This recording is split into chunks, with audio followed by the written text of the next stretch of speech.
On August 7, 1942, Private First Class Robert Leki from the 1st Marine Division landed at Guadalcanal during the initial American offensive in the Pacific Theater. A member of H Company's 2nd Battalion within the 1st Marines, Leki was a 21-year-old machine gunner standing 5 an H and weighing 148 pounds, hailing from New Jersey.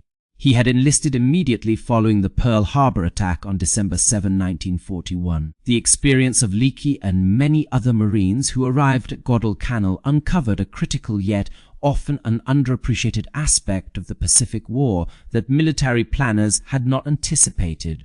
Japanese soldiers were physically smaller than American forces expected. This discrepancy had far-reaching implications beyond mere physical confrontations, impacting equipment effectiveness, tactical choices, logistical sustainability, medical outcomes, and ultimately survival rates across both sides during the entire Pacific campaign. In his roles as a scout and machine gunner, Leki often ventured ahead of advancing troops to identify Japanese defensive positions and assess enemy strength. This responsibility allowed him more extensive exposure to Japanese fortifications, captured gear, and dead soldiers compared to standard infantrymen. His observations in those early months on Guadalcanal profoundly influenced his understanding of the broader Pacific War. When the Marines landed at Guadalcanal on August 7, they anticipated substantial resistance due to the island's strategic importance.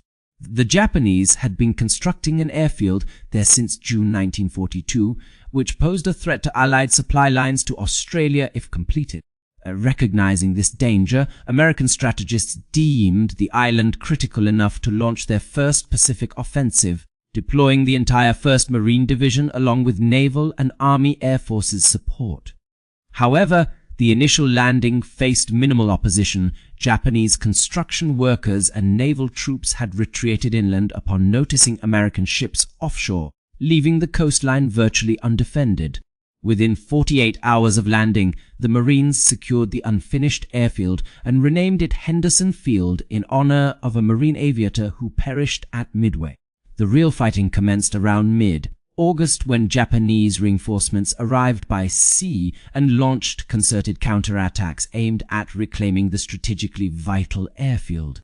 Particularly intense was the Battle of Tarawa River on August 21, marking American forces' first prolonged combat against Japanese infantry in World War II. During and following these engagements, Leki and other Marines observed consistent physical disparities between themselves and their adversaries. According to official documents published by the War Department in 1944, based on prisoner interrogations, captured records, and medical examinations from Pacific campaigns, the typical Japanese soldier was about 5 feet 3.5 inches tall and weighed between 116 and 120 pounds. This information highlighted that Japanese soldiers were generally shorter with stocky limbs compared to their American counterparts. In contrast, data maintained by the Army Quartermaster Corps showed that an average American soldier stood at approximately 5 feet 8 inches tall and weighed around 144 pounds. Marines often exceeded these averages due to recruiting standards favoring taller individuals during this period. Consequently, there was a height difference of roughly 4.5 inches and a weight disparity ranging from about 25 to 28 pounds between the average American and Japanese soldiers. These numerical differences may appear insignificant on paper, but became critical in combat situations across isolated Pacific islands with scarce resources. Robert Leki's first-hand encounter with these physical discrepancies occurred during the Battle of the Tarawa River on August 21, 1942, where his machine gun crew helped repel a Japanese frontal assault led by Colonel Konawai Ichiki involving roughly 900 soldiers. Despite the odds, American firepower decimated wave after wave of advancing infantry, resulting in over 800 Japanese casualties by morning. In his memoir Helmet for My Pillow, Leki recounts wandering among the fallen Japanese soldiers along the riverbank and beach the next day. He was struck by how diminutive the bodies appeared compared to what he had expected. The uniforms seemed designed for younger individuals rather than fully grown adults, and equipment like harnesses and ammunition pouches looked disproportionately small in comparison to American gear. Even those who had appeared of normal size from a distance now appeared much smaller when Leki stood beside their remains. This stark visual contrast prompted numerous comments from fellow Marines as they conducted cleanup operations around the perimeter. On that particular morning in August, Leki was unaware that the Japanese soldiers who were about to attack had been suffering from malnutrition long before the assault began.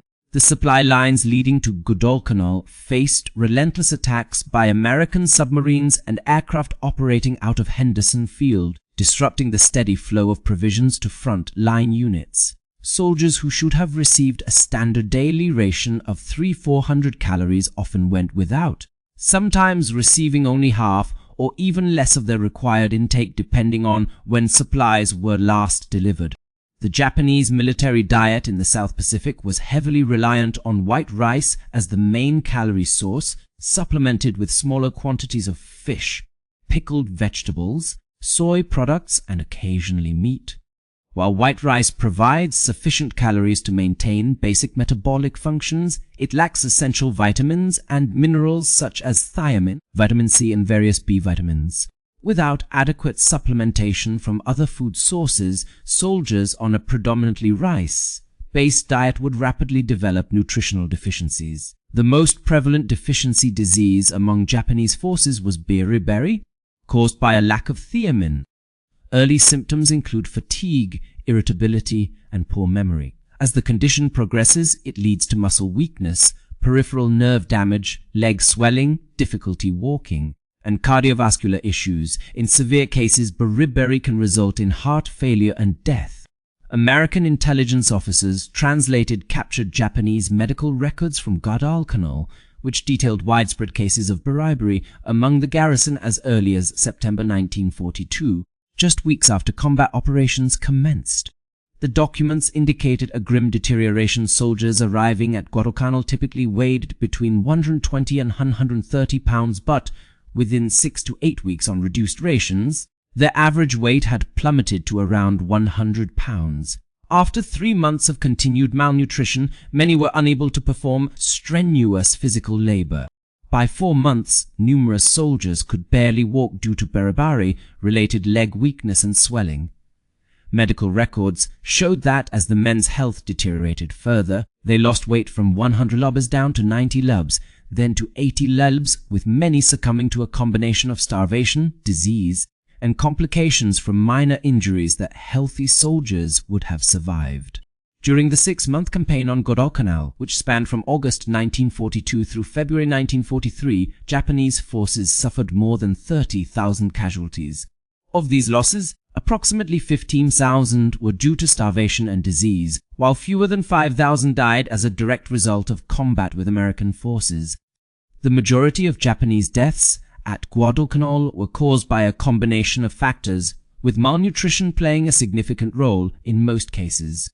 This trend was evident during the first major ground campaign of the Pacific War and would continue to be observed on subsequent islands as the conflict progressed. The physical stature disparity had numerous implications for combat effectiveness, which became clear to American forces during their operations at Guadalcanal. One key issue that emerged in later engagements was the soldiers' ability to carry supplies. Infantrymen must transport weapons, ammunition, food, water, digging tools, medical kits, and personal gear. The total weight of this equipment varies based on the soldier's role and mission requirements, but is always a substantial portion of their body mass. For example, standard Marine combat loads in the Pacific included an M1 Garand rifle weighing 9.5 pounds or an M1 carbine at 5.5 pounds for certain roles, along with additional items such as ammunition, bayonet, canteen, first aid kit, poncho, rations, entrenching tool, and personal effects. The typical combat load ranged from 40 to 60 pounds, accounting for about 30 to 40% of a Marine's body weight, assuming an average weight of 145 pounds. For Japanese soldiers weighing around 100 pounds carrying similar equipment, the load would equate to roughly 50 to 60% of their total body mass. This disparity in relative burden allowed American Marines to carry more ammunition, water, and supplies over longer distances with less physical strain compared to their Japanese counterparts. Consequently, Japanese soldiers found it harder to sustain high levels of energy and movement, especially through the challenging terrain of the South Pacific's jungles, where frequent obstacles like steep climbs, streams, dense vegetation, and uneven ground were commonplace. Eugene Sledge, who later fought in battles at Peleliu and Okinawa, detailed these physical challenges extensively in his memoir. He joined the Marine Corps in December 1942 and was deployed to the Pacific with the 1st Marine Division early in 1944, serving as a 60m mortarman with K Company, 3rd Battalion. 5th Marines, he experienced combat for the first time at Peleliu in September 1944. During the assault on Peleliu Island, where around 500 Japanese soldiers were stationed under Colonel Kunio Nakagawa's command, American strategists anticipated a 4-day operation to secure it. However, the battle extended for 73 days and turned out to be one of the bloodiest campaigns in terms of casualties relative to troop numbers engaged. The 1st Marine Regiment alone suffered over 50% casualties during this period, necessitating its withdrawal from combat and replacement by an army regiment to complete the mission. Peleliu's challenge was heightened by the significant evolution of Japanese defense tactics since Guadalcanal. Rather than defending at the beach with counterattacks, Nakagawa adopted a strategy of depth defense utilizing Peleliu's natural coral ridges. His troops established numerous interconnected cave fortifications via tunnels, creating a formidable network that capitalized on the terrain's advantages while reducing exposure to American firepower. Each cave had to be eliminated individually through direct assaults, often involving explosives and flamethrowers. Sledge recounts enduring weeks of combat in the Umar Brogel Pocket, a coral ridge system dubbed a Bloody Nose Ridge by the Marines. The fighting was intensely close, quartered. Marines advanced incrementally against Japanese positions that were initially concealed until they fired. Casualties mounted heavily on both sides. As the battle extended into its 2nd and 3rd week, Sledge observed peculiar signs among the deceased Japanese soldiers in captured positions. In his memoirs, Sledge details the severe malnutrition evident in these soldiers, despite their tenacious fighting just hours or days prior. Ribs were prominently visible through thin skin, arms and legs appeared skeletal, with minimal muscle remaining, and some bodies were so lightweight that 2 Marines could carry them easily, a task typically requiring 4 men. Additionally, captured Japanese documents and statements from prisoners indicated that by the 2nd week of the battle, soldiers were on reduced rations, receiving only 1 small meal daily consisting mostly of rice, with virtually no supplementary foods. With the island surrounded and under constant American air and naval bombardment, no supplies reached the garrison. Soldiers who began at 100 to 110 pounds dropped to 90, then 80, while still being expected to fight effectively from defensive positions within the coral caves. Although these caves offered excellent protection against American artillery and naval gunfire, they also posed physical challenges due to temperatures that often surpassed 110°F inside. The air was stagnant, and water became increasingly scarce as American troops captured or destroyed the island's few freshwater sources. Japanese soldiers were suffering from starvation and dehydration in an environment that exacerbated both conditions rapidly. Medical personnel who were interrogated after the battle reported that heat exhaustion and dehydration were claiming lives nearly as swiftly as American firepower by the 3rd week of combat. Soldiers weakened by malnutrition struggled to regulate their body temperature, succumbing to heat stroke inside caves. Others died from severe dehydration before they could even engage with enemy fire. Their bodies failed due to the cumulative effects of starvation, dehydration, and exposure to extreme heat. The physical disparities between American and Japanese forces were evident in the design of their weapons and equipment. One crucial weapon for neutralizing entrenched Japanese positions was the M2 flamethrower, which weighed 68 pounds when fully fueled with napalm. It comprised 2 fuel tanks carried on a backpack frame, a nitrogen pressure tank, connecting hoses and a firing nozzle with trigger mechanism.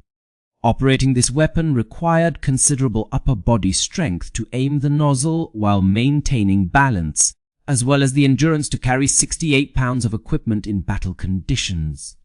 American Marines typically assigned larger, stronger men to operate flamethrowers. A Marine weighing between 160 and 180 pounds could manage the M2 effectively, although it remained a physically demanding task. The fuel supply provided about 7 to 9 seconds of continuous flame at an effective range of approximately 20 to 30 yards, necessitating operators to approach enemy positions dangerously close while exposing themselves to fire before withdrawing with heavy equipment still attached. In contrast, Japanese forces utilized man-portable flamethrowers that were considerably smaller and lighter, weighing around 50 to 55 pounds when fueled, and had a range of only 15 to 20 yards. These devices saw limited combat use due to the significant physical demands they placed on soldiers who averaged between 100 and 120 pounds, particularly those weakened by malnutrition. Consequently, Japanese forces relied more heavily on traditional weapons such as machine guns, mortars, and hand grenades for defense. Heavy machine guns also posed similar weight challenges. The Type 92 heavy machine gun was the standard issue for Japanese forces throughout World War II, weighing around 110 pounds with its tripod mount and an additional 20 pounds for a typical ammunition load. Transporting this weapon required coordination among several soldiers. For American troops whose average weight ranged from 150 to 180 pounds, maneuvering similar heavy weaponry was challenging yet feasible. In contrast, Japanese soldiers who typically weighed between 100 and 120 pounds found moving such heavy arms incredibly strenuous, particularly over rugged terrain or steep inclines. Robert Leki frequently encountered this issue during the campaigns at Guadalcanal and Cape Gloucester. The Japanese defensive setups were generally well engineered and strategically placed to offer wide fields of fire and overlapping support between positions. However, once American forces identified these strongholds and neutralized them, the Japanese defenders rarely managed to relocate their heavy artillery to alternative sites. They often fought until they were either killed, captured, or forced to abandon their weapons due to sheer weight and lack of mobility. The disparity extended beyond weaponry to encompass basic tactical movements and maneuverability. During the Battle of Cape Gloucester in late December 1943 and early January 1944, Leki's unit endured dense jungle conditions and torrential rain. The terrain was mountainous and thickly forested, turning into deep mud from constant rainfall.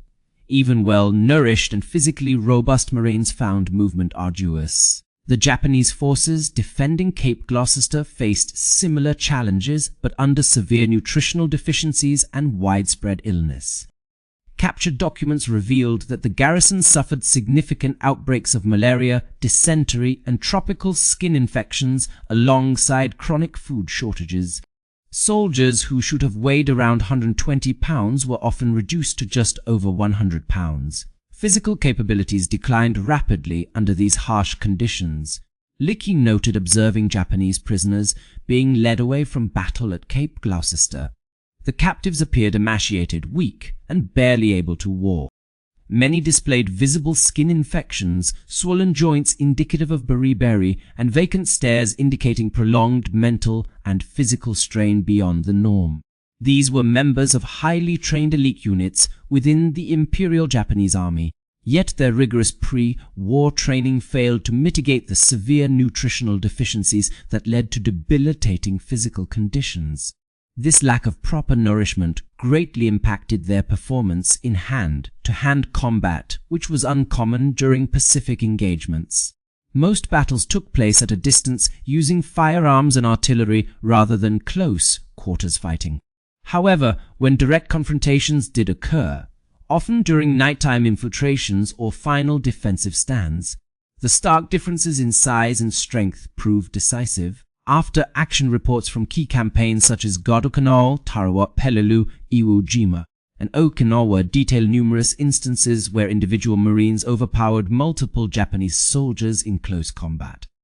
This outcome does not cast doubt on the bravery or morale of Japanese forces, rather it underscores the biological disparities at play. A soldier who is well fed and physically fit has a significant edge over an equally skilled but malnourished counterpart when engaged in hand-to-hand fighting. Size and strength are critical factors. Japanese military strategists were acutely aware of these physical constraints and devised tactics to counter them. Their training focused on speed, surprise attacks, night operations, and close combat scenarios where smaller stature could be somewhat offset by tactical cunning and psychological intimidation.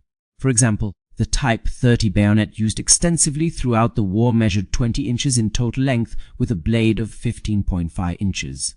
Noticeably longer than the American M1 bayonet's overall length of 16 inches and blade length of 10 inches.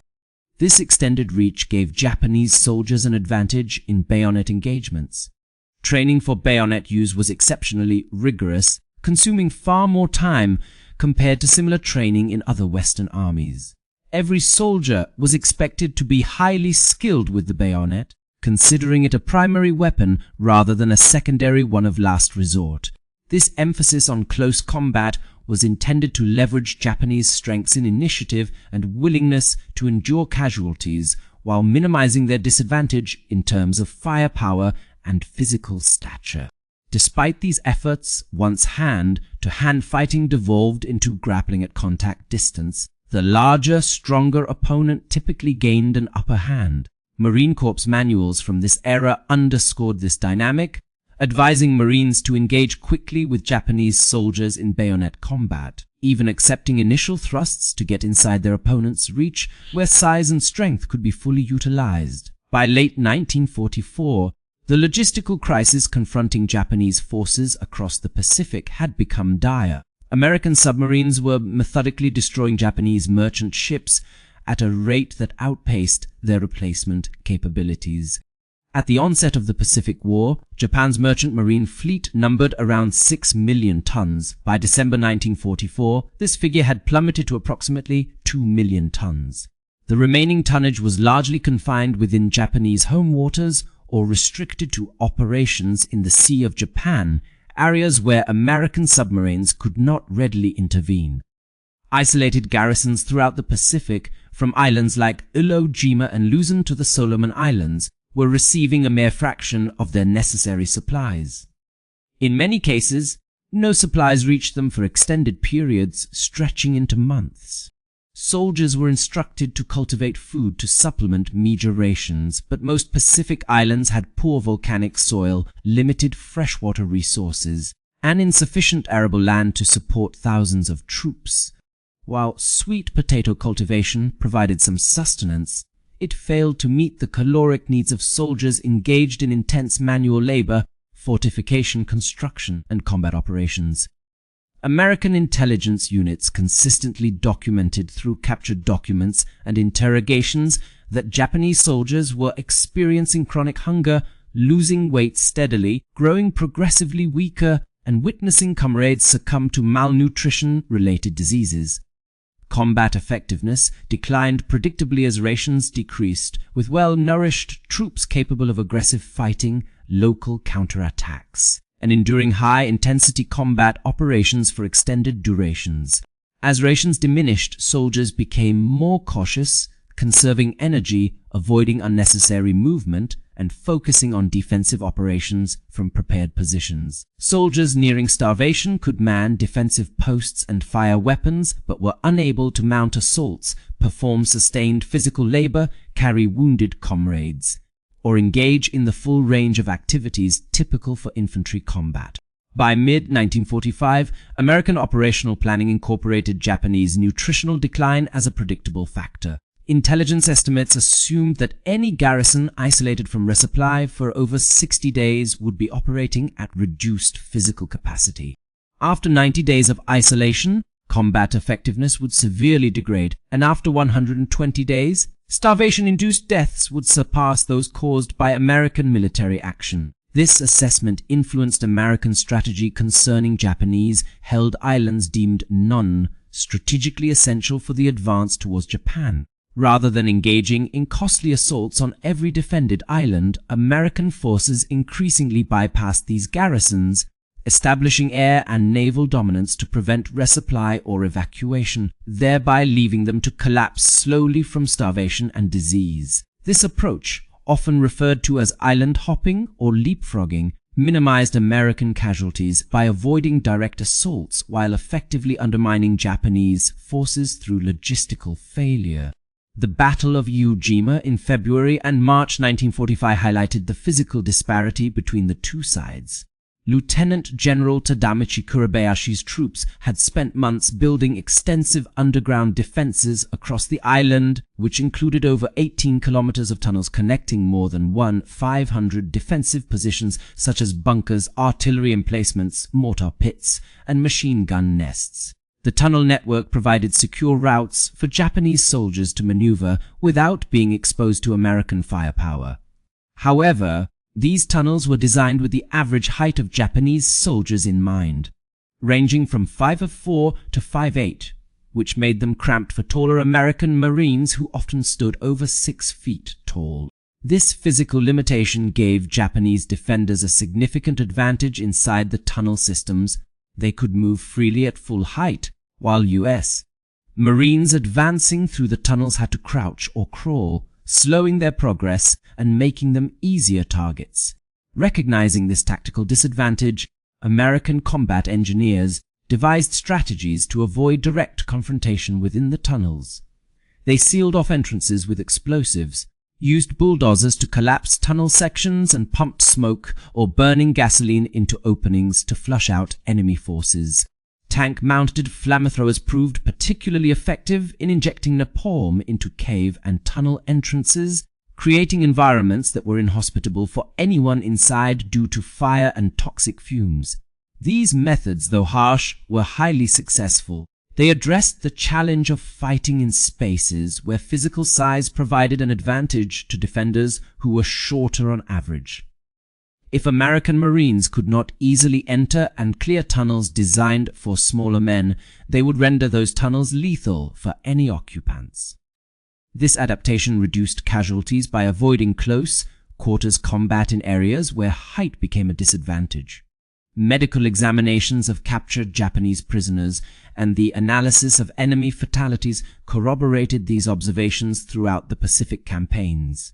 Medical personnel documented that captured Japanese soldiers weighed an average of 108 pounds at the time of capture, with over 70% showing signs of malnutrition such as muscle wasting, subcutaneous fat loss, edema, skin lesions, and various vitamin deficiency diseases. More than 40% of individuals displayed symptoms consistent with berry disorder, while over 200% exhibited signs of scurvy due to a lack of vitamin C. The survival rate for injured Japanese soldiers was significantly lower compared to their American counterparts, even when both received timely medical care.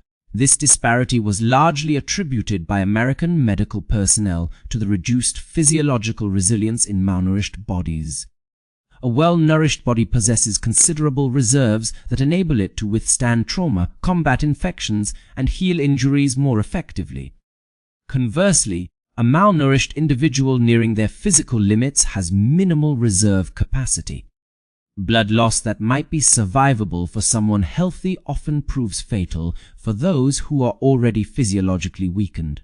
Infections that would normally be manageable by the immune system can become overwhelming in undernourished bodies. Wounds that could heal without issue in a well-nourished person may turn into life-threatening complications when sustained by someone suffering from malnutrition. Navy medical personnel serving alongside Marine units documented these discrepancies throughout various Pacific campaigns. They observed that Japanese wounded required less morphine for effective pain management compared to similarly injured American soldiers. Early perceptions suggested this difference was due to cultural variations in pain tolerance or stoicism. However, systematic reviews conducted by medical officers revealed a more straightforward explanation. Dosage calculations are based on body weight, thus, a 110-pound individual requires proportionally less medication to achieve the same therapeutic effect as a 170-pound person with identical injuries. The perceived differences in pain tolerance were actually due to variations in pharmacological requirements based on body mass. Medical professionals also noted that minor wounds which American soldiers typically survived often proved fatal for their Japanese counterparts. For example, an injury from a bullet wound to an extremity that would lead to hospitalization and eventual return to duty for an American soldier frequently resulted in death for a Japanese casualty due to complications such as infection or excessive blood loss. Malnutrition exacerbates immune system function, hinders the healing process of wounds, diminishes the body's capacity to produce new blood cells, and increases vulnerability to infections that healthy bodies would easily combat. Soldiers from Japan were dying due to complications resulting from prolonged malnutrition, as much as from the immediate injuries they sustained during combat. Those few who managed to survive their severe wounds long enough to be captured and treated by American medical teams were unusual exceptions. Most succumbed to their injuries before reaching medical facilities or fell prey to infections en route to aid stations. Even in optimal conditions with sufficient supplies, Japanese military healthcare was inferior compared to the Americans when it came to surgical skills, blood availability, antibiotics, and evacuation methods. The chronic shortage of essential medications, surgical tools, and even basic bandages further exacerbated this disparity, leading to a significantly lower survival rate for severely wounded Japanese soldiers relative to their American counterparts. By 1944 and 1945, the medical evacuation system employed by U.S. forces in the Pacific had become highly efficient. Wounded Marines typically received assistance from corpsmen within minutes of being hit, who administered emergency first aid such as stopping bleeding, setting broken bones, and providing pain relief with morphine. Casualties were then swiftly transported to battalion aid stations where doctors could perform urgent surgery if needed, with more serious cases evacuated to hospital ships or rear area hospitals within hours. In contrast, the Japanese forces lacked a comparable system for rapid medical evacuation. Medical personnel and supplies were scarce from the outset of the war, and these shortages became even more severe as supply lines were disrupted over time. For isolated island garrisons under siege, evacuation often proved impossible, leaving wounded soldiers to receive whatever limited care was available on site. The chances of recovery depended largely on the severity of their injuries and their overall physical condition. Many Japanese troops who were already suffering from malnutrition had very little chance of surviving serious wounds in such circumstances. The Battle of Tarawa in November 1943 offered a stark comparison between well-nourished Japanese defenders and the malnourished American forces encountered elsewhere. Unlike Guadalcanal, where supply issues gradually worsened over several months, the garrison on Peleliu Island was adequately supplied until the onset of the American assault. This island held around 400–500 combat troops under Rear Admiral Shibazaki. The defenders had built intricate coastal defenses, incorporating concrete pillboxes, heavy artillery pieces, and a network of trenches, along with various beach obstacles. American intelligence predicted the operation would take 3 days. In fact, it lasted 76 hours and resulted in over 300 casualties for U.S. forces, nearly 1,000 of whom were killed. What made Tarawa exceptionally challenging was that the Japanese troops were fully equipped and well supplied, entrenched within formidable fortifications. These soldiers were not weakened by malnutrition, but rather well fed and determined to defend their positions. This stark contrast with the underfed forces encountered on Guadalcanal highlighted a significant difference. The defenders at Tarawa, who had ample supplies, proved incredibly difficult to dislodge despite the overwhelming American firepower advantage. The lessons learned from Tarawa significantly impacted future military planning for the United States. Strategists recognized that fully supplied and fortified Japanese units would cause substantial casualties regardless of any numerical or technological advantages held by U.S. forces. This understanding underscored the strategic importance of disrupting Japanese supply lines through submarine warfare. If Japanese garrisons were deprived of supplies, they would gradually weaken, making future American assaults less deadly in terms of human life, albeit potentially more time-consuming as seen on Okinawa. From April to June 1945, this pattern culminated tragically. The defending forces on Okinawa included around 77,000 Japanese troops and thousands of conscripted Okinawan laborers. By the end of organized resistance in late June, roughly 94% of these defenders had been killed. Less than 7,000 soldiers were captured, many of whom were Okinawan conscripts rather than regular Japanese army members. The extremely low survival rate among Japanese troops was influenced by several factors: a military culture that viewed surrender as dishonorable, the intensity and duration of sustained combat over 82 days, overwhelming American firepower, and, critically, months of inadequate rations, leaving soldiers physically unable to evade capture even when opportunities arose tactically. Soldiers weighing just 90 pounds were unable to outrun pursuers or swim across rough ocean waters.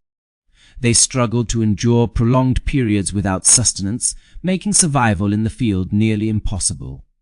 Additionally, they lacked the strength to carry wounded comrades. For all intents and purposes, surrendering was not an option for most Japanese soldiers due to military traditions, leaving death as their only recourse. Their demise did not stem from a lack of bravery or skill, but rather from physical limitations that rendered survival unattainable despite their desires. Robert Leki, who sustained injuries during the Peleliu battle and missed the Okinawa campaign, extensively documented his observations in post-war literature. He noted that Japanese soldiers fought with remarkable courage while suffering from severe malnutrition and illness. Despite deteriorating health, their tactical prowess remained impressive as they held out longer than seemed physically feasible. Their unwavering resolve was both admirable and chilling to American forces. Nevertheless, sheer determination could not defy the biological truth that human beings cannot function without adequate nourishment. Eugene Sledge, who participated in the 82-day Okinawa campaign from start to finish, vividly recounted the physical state of Japanese casualties. His memoir aimed to convey that war claims lives through various means beyond combat wounds. Soldiers perished due to inadequate provisions and resultant diseases. Wounds that might have been survivable under better conditions turned lethal owing to months of starvation, induced physiological deterioration. Sledge detailed encountering skeletal figures weighing roughly 80 pounds. Individuals who somehow managed to continue fighting days after most would have succumbed. He described bodies so severely emaciated that bones jutted prominently through the skin, highlighting soldiers who endured prolonged starvation yet maintained their posts until death overtook them. The resolve displayed was remarkable, yet the circumstances were dire. Soldiers were dispatched to defend positions that could not be sufficiently supplied, instructed to fight until death as their bodies weakened from lack of nourishment, and expected to remain combat ready despite enduring severe starvation. The atomic bombings of Hiroshima and Nagasaki on August 6 and August 9, 1945 brought an end to the conflict before the scheduled Allied invasion of Japan could take place. On August 15, 1945, Japan officially announced its surrender. Upon their arrival in Japan later that month, American occupation forces encountered a country teetering on the brink of total collapse. The Japanese civilian population was facing widespread starvation, with individuals consuming an average of just 1793 calories per day according to the assessments made by occupation authorities, a level far below what is necessary for sustained survival, particularly among those engaged in manual labor. Children exhibited signs of significant malnutrition and stunted growth, while adults appeared emaciated and frail. The military was similarly afflicted, with Japanese soldiers in the home islands averaging 119 pounds in August 1945, down from a pre-war average weight of 132 pounds, a 13 decline that underscores severe nutritional deficiencies across the entire force. Soldiers who should have been at their peak physical condition were undernourished and debilitated by various deficiency diseases.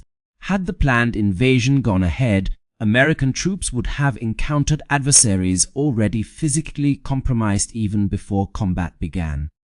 While a significant size difference between American Marines and Japanese soldiers was evident, it did not determine the outcome of the Pacific War. Instead, factors such as superior industrial capacity, overwhelming naval dominance, complete air superiority by late 1944, and far more advanced logistics capabilities were decisive in securing victory for America. Nevertheless, the stark contrast in physical stature was indicative of underlying strategic disparities that made an American triumph inevitable once its full military might was unleashed. Japanese soldiers entered the conflict averaging around 120 pounds, supported by logistical systems that failed catastrophically when confronted with American naval superiority. In contrast, American soldiers were entering the war at an average weight of 145 pounds and backed by a logistics network unparalleled in both size and efficiency. This disparity, coupled with America's capability to sustain supply lines across the Pacific while simultaneously cutting off Japanese supplies, set the stage for Japan's ultimate defeat.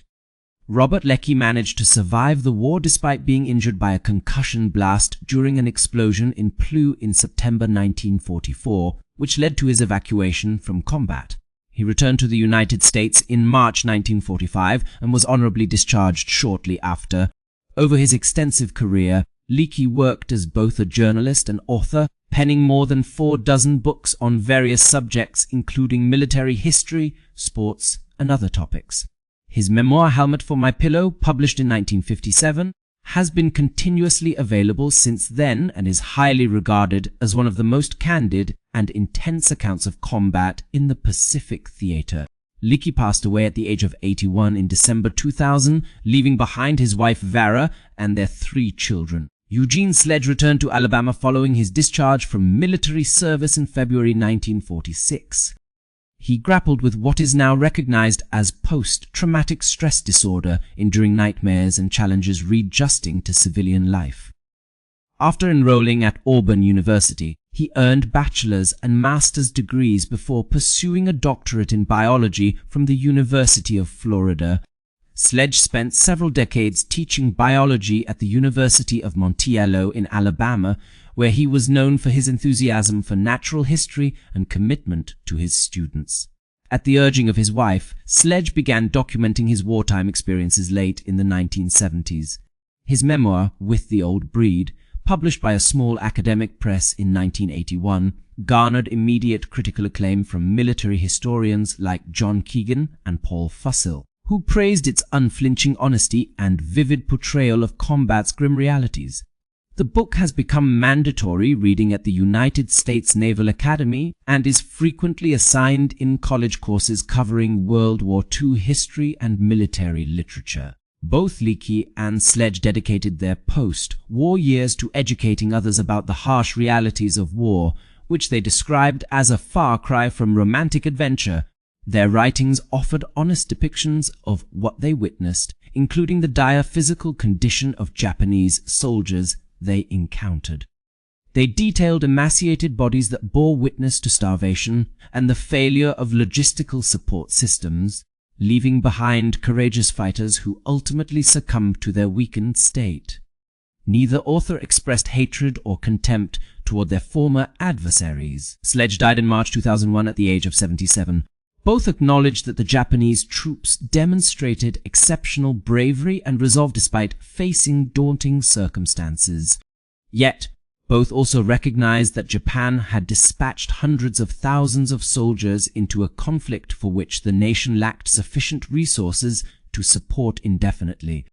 The defeat of Japanese soldiers did not stem from inferior combat skills, but rather from American submarines disrupting supply lines that were meant to sustain them, Japan's limited industrial capacity failing to match the production capabilities of America, and ultimately their own bodies succumbing due to inadequate nutrition. Decades after the war, historical evidence clearly confirmed what individual American service members witnessed during the conflict, yet lacked comprehensive data to fully substantiate. Throughout the Pacific theater, Japanese military forces endured severe nutritional deficiencies that gradually impaired their combat effectiveness from 1942 until 1945. Numerous academic studies published since then have estimated that malnutrition and disease were responsible for more Japanese casualties than direct American military action, with ratios approaching 3 deaths due to starvation and illness for every 2 fatalities from combat. On bypassed island garrisons, the casualty rates were even higher. Islands in New Guinea, Northern Solomons, and other isolated locations became death traps where Japanese soldiers slowly starved despite being unable to cultivate sufficient food or receive supplies, leaving them with no means of escape. The height difference of 4 inches and a weight disparity of 25 pounds between the average American Marine and the typical Japanese soldier highlighted the significant logistical disparity between the two nations. While the United States could adequately feed its military forces throughout the war while also providing substantial food aid to allied countries, Japan struggled to sustain even its own troops once American control over sea lanes made regular shipping unfeasible. This reality influenced tactical decisions, survival rates, battle outcomes, and significantly impacted the overall course of the Pacific War. This narrative does not suggest superior American genetics or inferior Japanese physiology. Both populations produced physically capable soldiers. Instead, it highlights what occurs when one nation maintains control over supply lines while systematically severing those of its adversary. It underscores the challenge faced by Japanese troops ordered to defend islands that could not support them logistically and hold positions inadequately supplied, left to waste away gradually despite expectations of maintaining combat readiness. The courage displayed by Japanese soldiers under such adverse conditions was indeed remarkable. Acts of heroism and unwavering determination were common occurrences as units continued to fight effectively long after their physical condition should have rendered them combat ineffective. Despite their courage, Japanese forces could not conjure up food that was non-existent. Their determination was insufficient to circumvent the biological imperatives of human physiology. The situation they encountered was inherently unsustainable from a strategic standpoint, once American naval and air superiority were established across the Pacific. The logistical challenges faced during the Pacific Wars continue to shape modern military logistics practices. Logistical capabilities are not ancillary but integral to combat effectiveness. Soldiers who lack adequate nutrition, supplies, and equipment cannot perform optimally regardless of their training or individual bravery. Physical requirements must be met. Willpower alone is insufficient. Caloric intake, nutritional adequacy, and supply security all play critical roles. These factors are not secondary support functions, but essential components that enable sustained combat operations. Today's American military doctrine stresses logistics as a fundamental pillar alongside maneuver, firepower, and protection.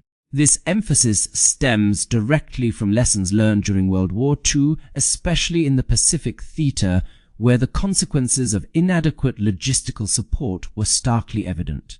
The wasted bodies of Japanese soldiers on various Pacific islands served as enduring reminders that protecting supply lines, maintaining logistical infrastructure, and ensuring proper nourishment for troops are not optional but essential conditions for sustained combat readiness.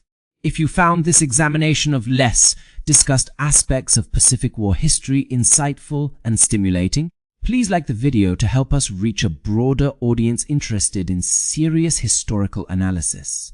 Subscribe to receive updates on detailed explorations of military history that delve beyond conventional battle narratives into the human and logistical realities shaping war outcomes. Our community includes military veterans, professional historians, students, and individuals curious about understanding how wars are truly fought and won at a human level. Thank you for watching and engaging thoughtfully with complex historical topics that merit reflection and comprehension.